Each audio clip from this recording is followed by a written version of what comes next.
To use the stack widget feature to put multiple widgets in one place on Samsung Galaxy S24 Ultra, while you are on your home screen, long tap on an empty area, and then tap widget at the bottom of the screen.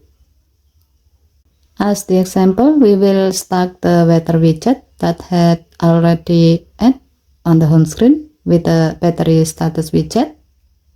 To do so, scroll down the widget screen to find battery, tap battery, and then tap and hold the battery status widget and then drag it on top of the weather widget. Release the widget to place it. As you can see, the battery status widget has been stuck with the weather widget. If needed, you can repeat the step to add another widget to this stack. By creating a stack, you can place multiple widgets in one place, so you can put more widgets on your home screen. To switch between widgets within a stack, you can swipe the widget to the right or left like this.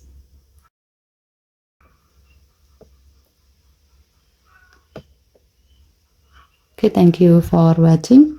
Please help to like and subscribe. Have a nice day.